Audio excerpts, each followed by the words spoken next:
What's up, guys and gals? And if you can't tell from the thumbnail, the graphics down below, or the hair of a man who's been sweating in the kitchen for 2 days straight, it is that time of year again. It is Thanksgiving in the north. Thanksgiving in Canada. Woohoo. So happy Thanksgiving long weekend to all Canadians. Now, that is also my excuse for why, though I read the chapter, actually, and even an early release chapter on Thursday, I haven't been able to get this review till Monday. So sorry about that, guys, but that just happens around the holiday season. But look no further, because this should be interesting. We did get an early release on Thursday afternoon, at least in my time zone. Early afternoon, we got an early release. And my good buddy Nia D. Hemmings did send me the link to that. And I read it, and I thought it was pretty good and stuff. But as a result of Thanksgiving weekend, didn't really have time to look into doing a proper review. Now that we have the more polished dialogue release out, we'll see if there's any noticeable differences between the two translations, right? Because I haven't read this translation of the chapter yet, so I'm just gonna go through it with you guys for the next piece of One Piece, chapter 1162. So, without further ado, let's just get underway with it. Let's see. Let's pull that chapter up. God Valley. I can't talk. See, this is why you don't do reviews during the holiday long weekends. You can't even talk after doing so much crap. You just, friends and family and, socializing and stuff, you forget how to speak English, apparently. Or any language for that matter.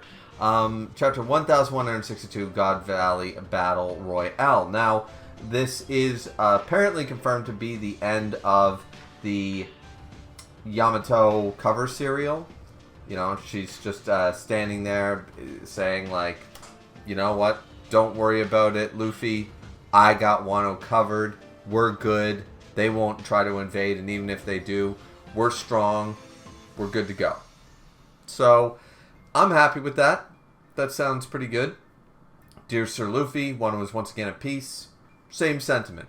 Luffy doesn't have to look back. He can look forward on his journey while not worrying about what's behind him.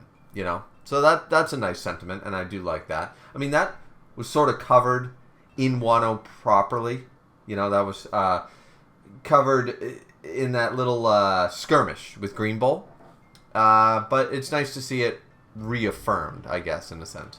So let's see. So this chapter, I will say, what did I say? What did I keep saying? That these guys, these holy knights, you can't just introduce these gods knights, these holy knights, and expect me to be all, oh, there was a secret top tier that we didn't know about. No, they're not top tier. They are the problem with the Dragon Ball villains in the later half of Dragon Ball Z. They are what is affectionately, I'm going to use the term affectionately, referred to as regen merchants in the community. That's all they are. I'm sorry. They are powerful, but they are not Yonkos. They are not admirals, and they will get their shit wrecked by real top tiers who don't rely on regen bullshit. Looking at you, Boo. Looking at you, Majin. Every time. Every bloody time. So, this chapter, I love it. Because not once, but twice, this hero, Figureland, this man who one day will become a Gorosei himself, apparently showed his true valor and might in the God Valley incident. Gets his absolute shit racked, and I am here for it, baby. Let's go. I am so happy about this because, as I said, so we start this chapter with Rox and St. Garling are locked in combat. Now, we don't see what exactly goes down, but we don't need to see it because it's clear by the end of the chapter, looking at how Rox is looking and looking at how St. Garling is looking in not one but two incidents in the same chapter. We didn't need to see that fight to know how the fuck it went down. That's all I'm saying, and I love it. I am here for it because I did not like the idea of these guys coming in, pretending they're top shit, pretending that we can beat Scopper Gaban, we can beat Rayleigh, we can beat Zoro, we can beat Luffy. No, you bloody can't. Take away your bullshit regen powers and you're all gonna fucking lose. Alright, so, and I love it here. I love it, because you know, they're looking at this battle. Roger's like, all right, Rayleigh, you, like, I'll handle this right now. You take Shockey and get the hell out of Dodge. So some people are chasing Rayleigh and stuff. Even Shiki, the Golden Lion himself. Props to Shiki this chapter. I think it's the only time he actually shows up in this chapter. But he's even like, no, do not attack Rayleigh. If you attack Rayleigh, you'll likely hit Shockey, you morons. Let Rayleigh go. She's safe from the world government. That's the main objective here. Like, Shiki, with the brain cells right now, is like, we don't really give a shit that Rayleigh has her. We know Rayleigh and Roger are not going to hurt her. We're just happy that she's away from the world nobles right now. We'll settle up with them later. Just get her the hell off the bloody island. I'm like, Shiki? Did Shiki just, like... To me, that's like raising in stocks right there. Like, you know, he was level-headed, thinking about it. He's like, this is not the time for this bullshit. Rayleigh running away with her is literally our objective. We'll fight over her later like we've been doing the past, you know, decade. We're like, that's the standard. That's our norm. We'll deal with that shit later. You know, present day. Let's go, right? So, I'm 100% behind Shiki with this one. And then we do get a small, nice little lovey-dovey scene, once again, between Shockey and Rayleigh. Because Rayleigh's just taking Shockey. Like, nope, I got to make sure that my observation hockey is good to go. Can't let Shockey get hurt. She's in his arms, and he's just, you know, getting the hell out of here. And I'm like, all right. I did want to see Rayleigh kick some more ass, and not saying that he potentially won't, but it's unlikely. I did want to see him kick a little more ass here at God Valley, but I understand why he didn't, and I understand the point of this. Plus, he did literally just knock, like, oh, fuck you, regen merchant bullshit, and, you know, one named attack got rid of Saints. I'm just gone. Get the hell out of my way, you know? So... That was pretty awesome. Not gonna lie, that was pretty awesome. So, but they do have a lovey-dovey moment where it's like Shockey, and he's probably gonna say, like, you know, I also, like, everyone loves Shockey, but I think Rayleigh truly, at the very least, if he's not fully in love with her right now, he's starting to, and he's just like, I really do care about you, you know what I mean? And I think I am falling in love with you. While everyone else is infatuated and lustful and loves Shockey, Rayleigh is in love with Shockey. So I think that's what the words were going to be, and Shockey just says, I already know. Like, I got you, you know? So that's a nice little thing. Then we see, jumping away, Big Mom getting her hands on the Azure Dragon Fruit. So this is interesting.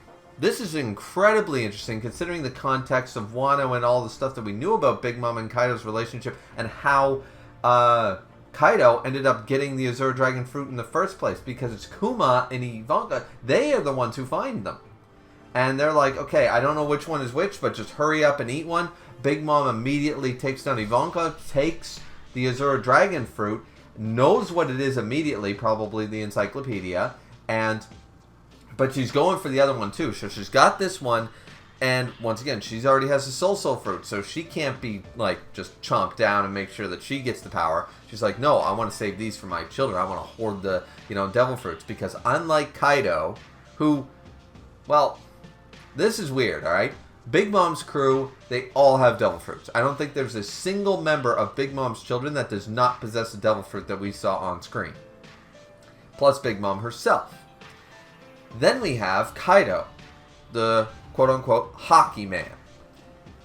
Now, he believes in hockey supremacy, which, as we've seen, is pretty much par for the course. The greatest hockey users are the top of the verse. You can dictate which one flip-flops within the S tier, but all the S tiers have the Advanced Conquerors hockey and are hockey guys.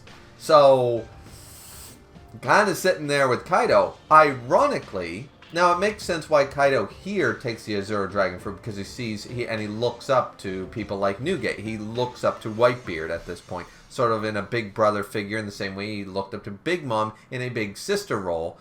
And previous chapter, he even said, like, damn, like hockey's great and all, but that Devil Fruit of yours is freaking awesome, you know what I mean? So Kaido is definitely about that Devil Fruits now, or back then, Later on, he's much more about that hockey is what rules the seas. And devil fruits are great, but they aren't what dominates the sea. Ironically, he also has a crew filled with nothing but zone users or devil fruit users, and a specific type of devil fruit. That's kind of funny. You know, it's kind of ironic that both of them, one relies on devil fruits, one relies, they both use hockey, of course, but one thinks in the supremacy of devil fruits, more or less, and one thinks in hockey, yet both of their crews and themselves are loaded with devil fruits. That's interesting. That's actually quite interesting, that. Anyways, or they're just both lazy and nobody wants to train anybody. You know, like, he doesn't want to train his commanders, Big Mom doesn't want to train her commanders, even though they're their own children. Like, no, you guys figure out hockey on your own. I am not sitting down with you for 2 years like Rayleigh did with Libby. Fuck that. You know, so, anyways, they're like, oh, no, quick success. Here's a devil fruit. Master it on your own goddamn time. I'm busy, you know. Maybe it's that. They are both literally, like, doing the Gecko Moria shit. Like, I am lazy. I want to win, but I want to do it as on the easiest path possible. So, either way, she's going for the other fruit that Kuma has, of course, the pawpaw fruit. And Ivanka's yelling, like, just eat it. Don't think, just eat it. So Kuma actually manages to eat the pawpaw fruit while Big Mom's going for it beforehand. And they immediately, like, seem to zap themselves away or whatever they do. Because, you know, they're like, yes, we got one of them, so we still, you know, we just need one survivor. One survivor will make all the difference, you know, looking on that silver lining hardcore. No wonder he's high up in the revolutionaries. Like, you have to look, every time they take an L, they have to look at what they didn't lose, almost, as a victory, you know? Anyway, they keep going on, and we see Silver Axe getting a little bit wrecked here and stuff. And it's like, wait a minute. And, you know, he's fighting against Marines and stuff. Not sure exactly who he's fighting against there. I'm going to assume it must be one of the God's Knights who can actually get the drop there on Silver Axe. But it's absolute chaos. They're looking for orders. I am not here to try to redeem GARP, okay? But, because GARP is a selfish man. GARP is literally Luffy's grandfather. And what did Luffy say? I'm not a hero. Because a hero is someone who, when you give them food, they give the food away. I want to eat the food. So I'm not a hero. And that is very in line with GARP's sentiment. It's like, it's not like his son is actually the odd one out, really. Dragon is trying to change the world. GARP is doing one of these. Putting blinders on. He knows the world sucks. But he doesn't want to take on the responsibility, which, fair enough to him. But he is not willing to shoulder the entire responsibility because he doesn't even know a better way, I would argue. Okay? So, GARP, while selfish, not denying that, and while he's got those blinders on, he's still not a bad person. And here, we're just learning a little bit more, kudos to my argument there, is that as far as GARP is concerned, the Marines in general are still, as corrupt as they are, is still a positive force against the pirates of the world. That no matter how bad the Marines are, the pirates are worse, and they are doing a good job because by stopping them, right? So he's still a policeman. In a corrupt police force, he's still a police officer, and he's still putting bad guys behind bars as far as he's concerned. That's his mentality. You don't need to agree with it. But that is how GARP is. And here, GARP was unaware. So all of the slander for the past few months about him being pro-slavery and pro-this and pro-that. Once again, GARP was not aware that this is what the Celestial Dragons were up to.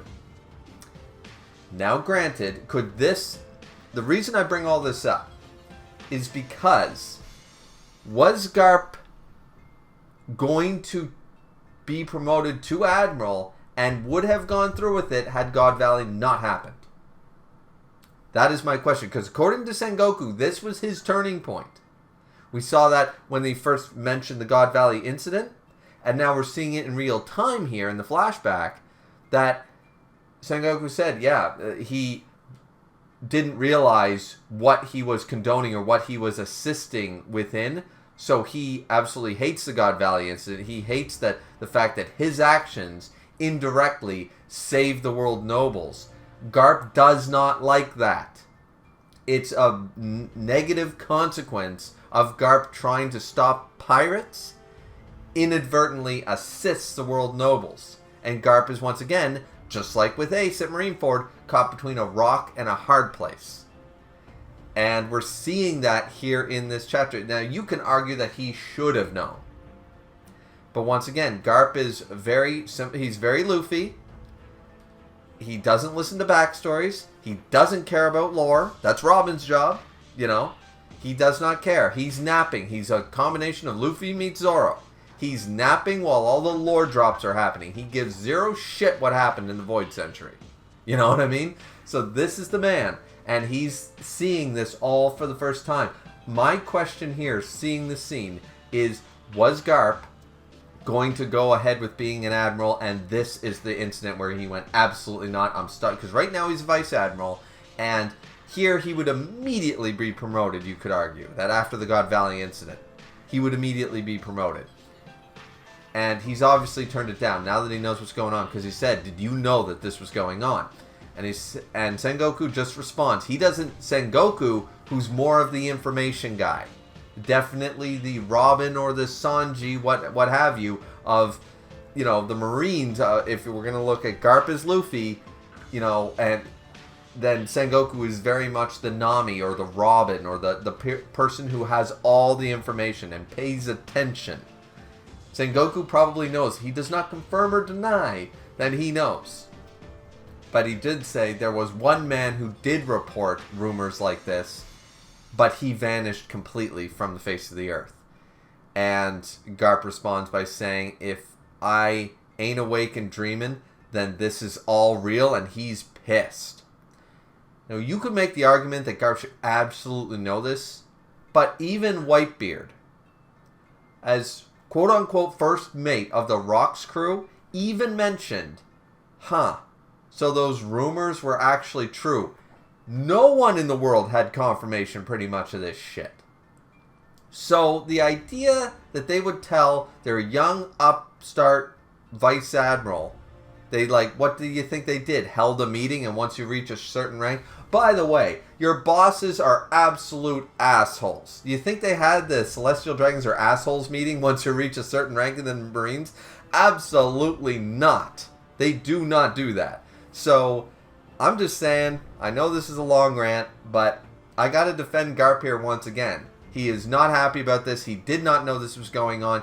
And you could argue, at best, your best counter-argument, and my opinion to that is, GARP willingly put his head in the sand because he knew whatever it was probably bad. Yes, 100%. GARP did not think well of the world nobles at that point. He might have stuck his head in the sand because he didn't want to believe it would be this bad. And now he's seen it with his own eyes. Once again, Rock and Hard Place still thinks that leaving the Marines or becoming a pirate, neither one of those is a good answer for him and his strength. So, you know, right here, right now, he's just trying to do his best, as far as I'm concerned. But we have to see what happens with the rest of the incident. I'm just saying this is putting up a few more points in GARP's favor, is all I'm saying. He's not this evil, pro-slavery guy that all the memes are trying to say. Now, we jump away to Rocks. He did find, what is her name, Eris? He did find Eris, his wife, or whatever like that, or his wife-to-be, and his son, and he did get them after taking down Garling, which is hilarious, because he did.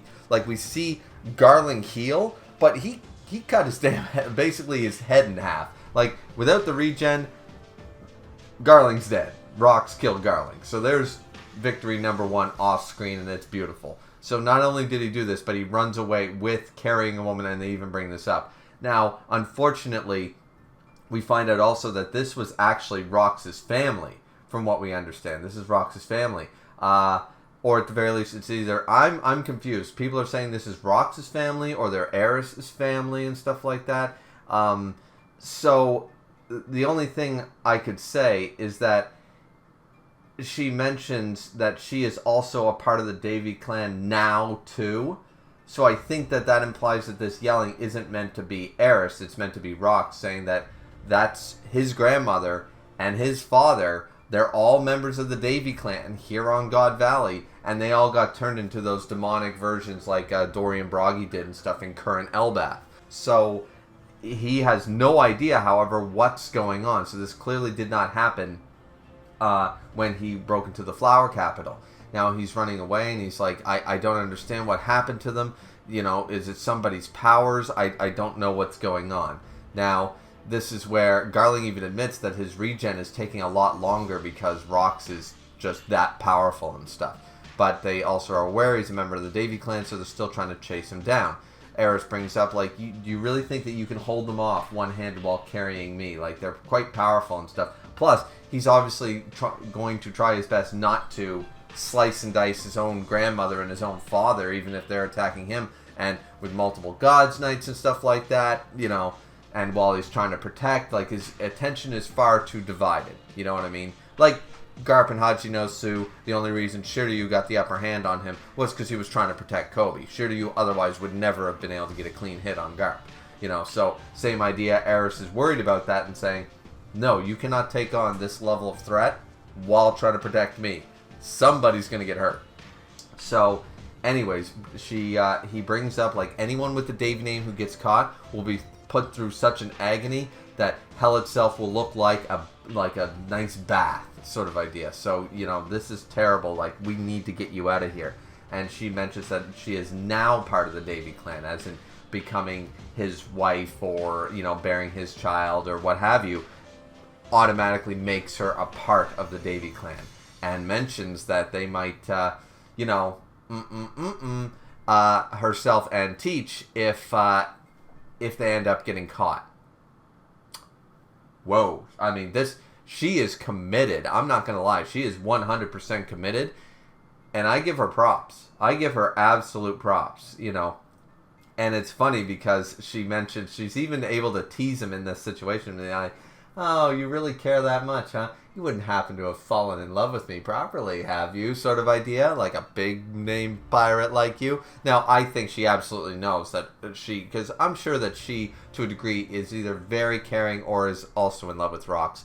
But Rox is, you know, and she's teasing him about that because maybe he's not, you know, he's a manly man, so he's never been able to say it. You know, one of those classic anime tropes, you know, the big muscle guy can't admit his feelings.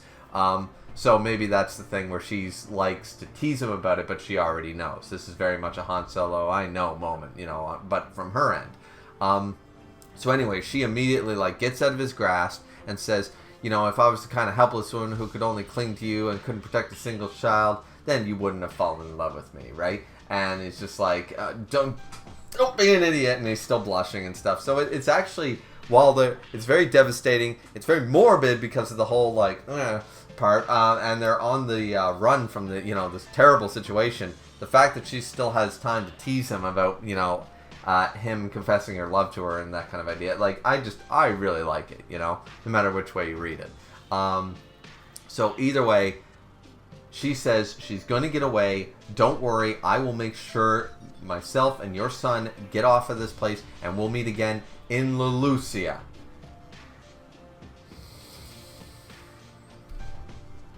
Oh, alright, if it is the Will of Davy fucking sucks. I'm just gonna go off on a limb here. Let's see. We protect you at God Valley. It ends up the home of the worst catastrophe of all hunting grounds. Plus, you know, everyone gets taken over by demons. The island gets, quote-unquote, erased from existence shortly after this moment. Then she mentions another island that gets absolutely erased off the face of the map. And every single member of the Will of D seems to, I mean, they might die with a smile, but they're still bloody dead. I'm just, like, anybody else noticing a pattern here? They have horrible luck. They might be some of the strongest, most carefree, most fun-loving people, but do any of them live to the ripe old age of, like, 75 on the porch with their loved one? Like, seriously. Seriously now. They all go through trials, tribulations, wars, famine, and then they all seem to die young. I'm just saying, the Willa D does not seem to have a great track record. Like, with anybody. So, if it is the Will of Davy, there's obviously got to be some connection here, but whether it's Will of Davy or the Will of D or the whatever connection, both the Davy clan and the Will of D have they have rotten ass luck. They will never hit the jackpot in a casino. In fact, their presence outside the casino doors makes it so everybody loses. Even the house loses. Nobody wins. Nobody wins when a Willa D person is around. Okay? So, yeah, that it's just, just dropping that out of nowhere. It's like, my God.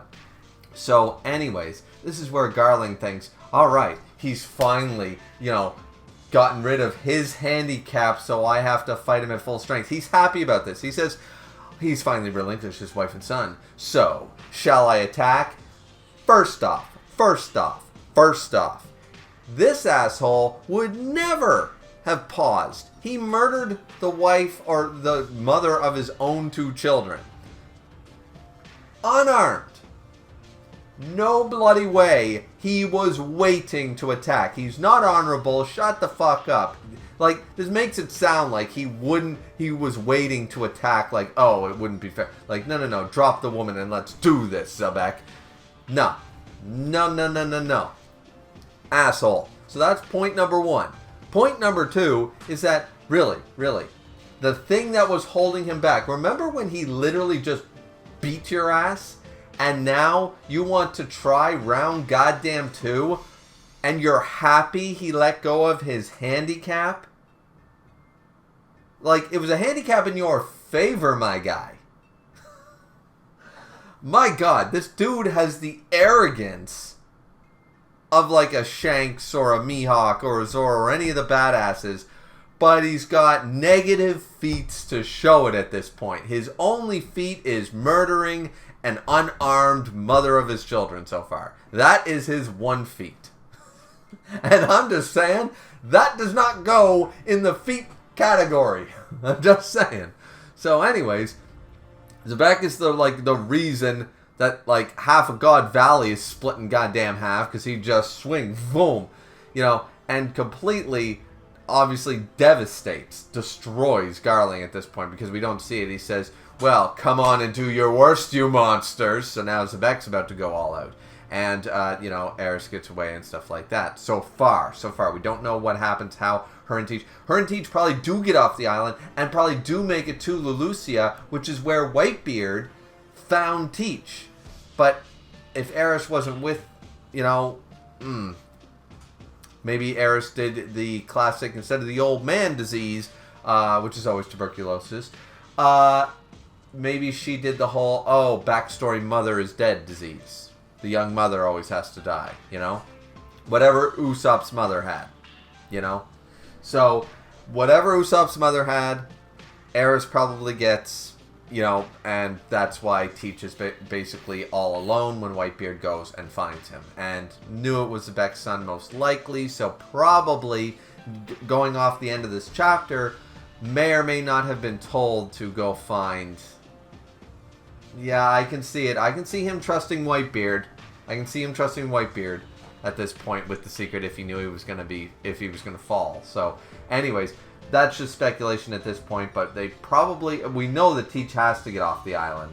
I'm just spitballing that maybe they did make it off the island to Lulusia, and that's how Whitebeard knew to go try to find Rox's kid. Where and why he knew, okay, that's definitely Zebek's kid. Maybe. I'm just spitballing with that one. Now we jump back to the Big Mom scene where she's got the Azure Dragon Fruit. She intends to give this to Katakuri instead of the Mochi Mochi no Mi, which we don't still know where that came from. Maybe she still finds it here within the treasure trove of God Valley. However, she knows what this is. She's like, this is a major power-up. This is the Azure Dragon Fruit. This is going to be fantastic. And boom, Kaido comes out of nowhere, Kanabo's up Big Mom, grabs the fruit with his yap. He doesn't even take it. He's like, no chance, knocked it out. Hump. Got one on you, Big Mom. Boom. And she's absolutely pissed. She's like, damn you, Kaido. So, what I like about this is how the memories have changed in a regard. Like, the memories. Big Mom thinks like, oh, yeah, like, I helped you do that and stuff like that. And we were seeing the lead up to this. Like, Kaido was like, you know, Big Mom, you know, you promised to help me get a devil fruit and stuff, too. Yeah, little brother. Of course I'll do that for you and stuff. Kaido, obviously, she had no intention of helping Kaido out. She was greedy and was going to give any fruit she found with any type of power to her own children. She was never going to give a powerful fruit to Kaido, so Kaido had to do the classic pirate thing and betray her and get the fruit for himself. Every pirate for himself, or herself. And I like that. I like that that's actually what went down. Kaido knows it. Big Mom has sort of shrewd her memories into the fact that, yeah, I promised to help you at God Valley. I literally had to bash you in the face to take it, you old hag. You know what I mean? Like, the context is key. Context is key, and I like it. I really, really do. So, anyways, he does get the fruit. Now, this also brings up a fact of a lot of people don't think that Kaido was awakened, of course. Now, I firmly believe Kaido was awakened in Wano and when he fought Luffy. You can chalk it up to this, you know, his hybrid form is an awakened version. You can chalk it up to that, like, fire dragon version, whatever you want to do. Fact is, he did not get a fish fruit at first because he instantly eats the fruit and transforms into the same version of the dragon that we saw in Wano 40 years later. So it's not like the Magikarp Gyarados thing, you know. Awakening or mastery of the fruit did not change him from an actual fish or a koi fish, you know, into a dragon. You know, that was the mastery of it. No, it appears that no matter what, the moment you eat the fruit, boom, you're a dragon. So, because even people theorize that the fact that Momonosuke's fruit was immediately a dragon as well was just due to the fact that it was already an awakened fruit when Vegapunk replicated it. For as a failed product or what have you. So, or Caesar, was it Vegapunk? Vegapunk. Yeah. Anyways, doesn't matter. Point is that then we see both Dragon running with Shanks, Eris running with Teach in opposite directions. Maybe they meet up at some point. Who knows? And it's just absolute chaos, right? So they do find the Roger Pirates end up finding one of the many treasure deposits, and it's literally like, you know, crosses and gold and, you know, doubloons and all this stuff, and goblets with rubies and diamonds and sapphires and the whole bit. So Scopper's like, this is the haul, boys. There's even some devil fruits in this treasure trove. So, you got some more devil fruits. Okay. So they're like, haul it all off. Now this is where, of course, the Marines are happening, you know. They're like, not so fast Roger pirates. I believe that's one of the Rocks pirates crew attacking Scopper. So the Rocks crew is trying to get the treasure. The Marines, of course, are just trying to stop the pirates altogether. And Garp's just like, this is nuts. I came here to fight Roger. Like, what the hell type of miniature war is happening right now, you know, with all the big players. So either way, God Valley is unaffiliated with the world government. Therefore, you know, and it's just like, oh, wow. So the world's government navy is not going to, of course, rescue any of the citizens of God Valley. They obviously also know too much, so the order would be for them to just, boom. And we see Saturn watching everything happening, and he's telepathically reporting to the rest of the Gorosei, we assume. And he's just saying, or is it Emu himself? I'm assuming it might be the Gorosei, because he's like, Saturn is Rock's dead. And he goes, if anything, he goes, I'm getting worried here. Something's not adding up. I don't think this is going to end the way we want it to. Things are not going in our favor. And then we see, you know, as I said, Kaido transforming himself into a dragon into the distance. People are like, what the hell is that? A dragon? Kuma is rescuing as many people as he can, both slaves and God Valley residents alike, we assume. And then, boom, this giant, just boom, just lightning, of hockey across God Valley. Now, this is where, as I said, at first I thought Saturn was talking to just another Gorosei, but I'm assuming it's Emu himself, because then Emu said, alright, bet, I'm going to show up. And Roger, Garp, and Rox all react the exact same time, like, alright, I felt that. That's not, they're all thinking it. Roger's thinking, that's not Whitebeard, that's not Garp, that's not Rox. Who the fuck is that who's got that level? And Rox is thinking the same. That's not Garp, that's not Roger, that's not my guys. Who the hell is it? You know what I mean? Like, they all would probably recognize, my point is they would all recognize, like, game recognizes game. So, if it was Rayleigh, they'd know who it was. If it was Roger, all the other guys would know it was Roger's hockey. They can almost tell whose hockey it is, and none of them recognize this hockey. So they're like, wait a minute, that's on our level, or better, potential. I'm not going to, downgrade Emo. I'm just saying that the top tiers on the island are going, okay, that's at the very least on our level, and it's not one of us. Who the fuck just dropped? New strong guy dropped. Sort of idea. And Roger's like, alright, I got a bigger fish to fry. I gotta go.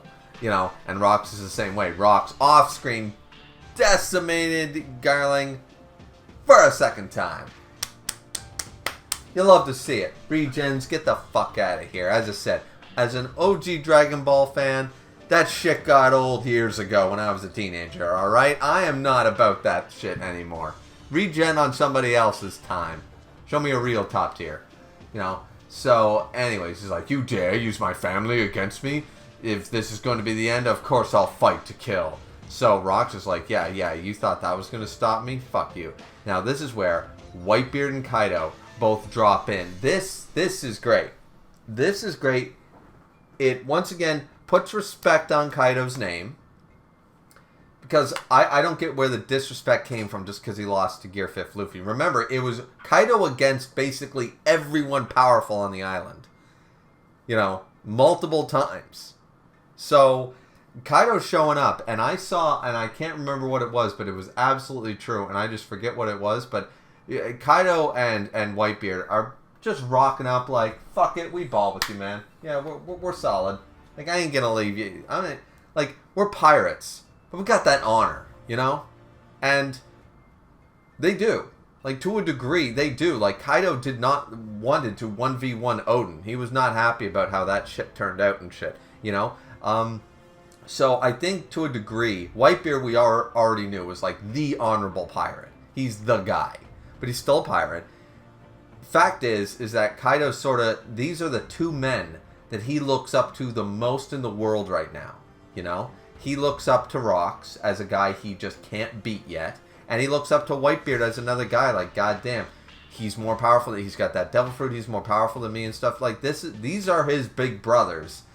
And the little brothers, like, Kaido's like, watch me, boys. I want to stand toe-to-toe with you guys. Like, I want you to see how far I've come. Like, I want to help out, too. And they're like, all right, bet, little bro. You fucking go. So I like it. It's a nice sentiment. Because Rox even says, there's nothing in it for you, Whitebeard, or Edward, you sure you want to help me? And he's like, don't worry about it. I've been drinking on your tab the entire time, so I figure I owe you a few pints worth, sort of idea. And I'm like, see, that's the camaraderie. Some of the pirates, and I know a lot of people are disappointed that Rox is not Blackbeard, like the OG Blackbeard. And he's not this like evil person. He's not Doflamingo. He's not Blackbeard. He's not a world noble. He's actually closer to Whitebeard and Roger than we wanted him to be, or we expected him to be. I like this change. I like that Rox is, for all intents and purposes, not a good person, but not an straight up evil person, Like, the world nobles are more evil than Rox. 100%. Garling's more evil than Rox. There are far more, his son is more evil than him. We have far more evil people than Rox in the series, And I kind of like that we were flipping that on its head. Roger and Garp did not team up to stop the epitome, the Frieza of One Piece. The epitome of evil. We don't know still, right now, what goes down. This is so far the latest chapter, but I like this change. And as I said, Kaido's just sitting there, like, alright, like, I've finally got my own power. I want to test it out. Let's go. And Rock's just like, all right, as far as I can tell, you're the one having the most fun. So, all right, bet, let's go. You know, you guys want to team up? Let's kick some ass, you know? And I love that he rolls in as a full dragon like, hey, you two, check me out.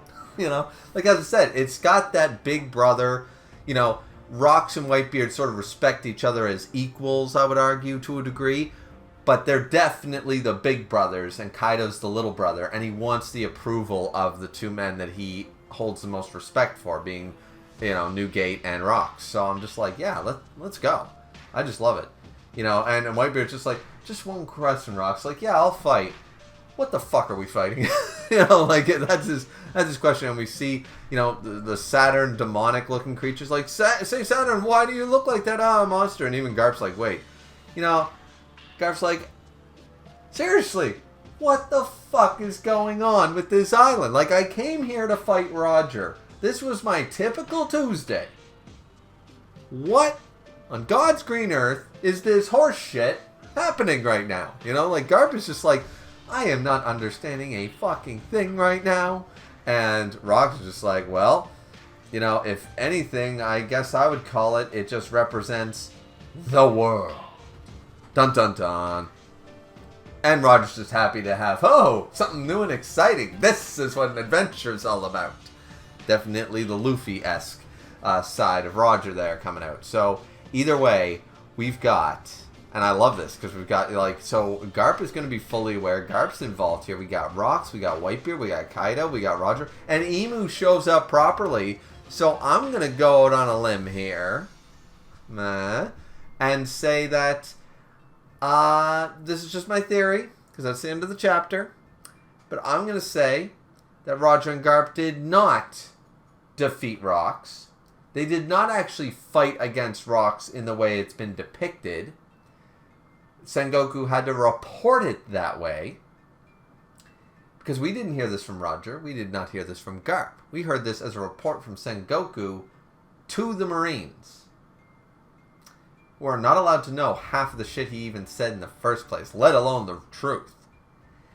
I'm going to go off on a limb and say they probably sort of all worked together to a degree, and Emu is the one that ended up maybe either taking over Rocks, so they had no choice but to team up and kill him.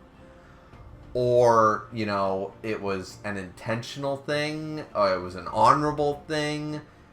Or they were kicking Emu's ass altogether and they had to twist the story or something, and Rocks fell fighting Emu while they were all working together. As I said, the only ones who know that what happened are literally the four in that panel, plus Whitebeard and Kaido, most likely. I'm going to assume that Kaido maybe gets involved with Saint Saturn and doesn't actually know what went down, maybe. But I'm just saying that at the very least, these four, if not five, know what the truth is. And now I'm thinking that it's more so that, yeah, Emu was probably either took over Rocks' body, so they had to do it. Or, you know, he begged them to do it. It's like, no, I'll go, we can't have that evil thing take my power and take me over. You know, that's going to be terrible for the world, so you have to end me, sort of idea. Something like that. I'm not sure. I'm not sure, but I'm spitballing, theorizing, sorry. I'm not theory. I'm theory. I'm theory itself.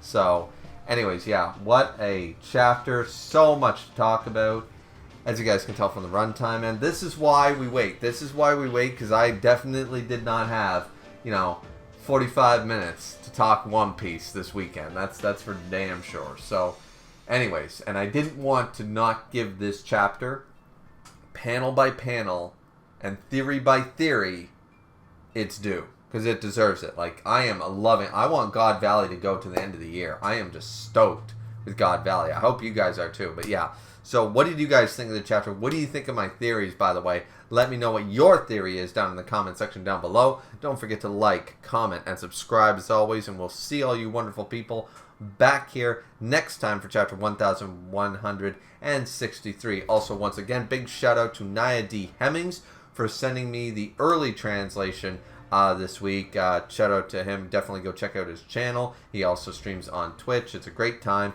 And yeah, he also does One Piece and other content as well. So, but that being said, thanks guys so much for watching. Happy Thanksgiving to Canadians. And we'll see you all back here next time for the next piece of One Piece. Looking forward to it. Hope you guys are too. Bye-bye.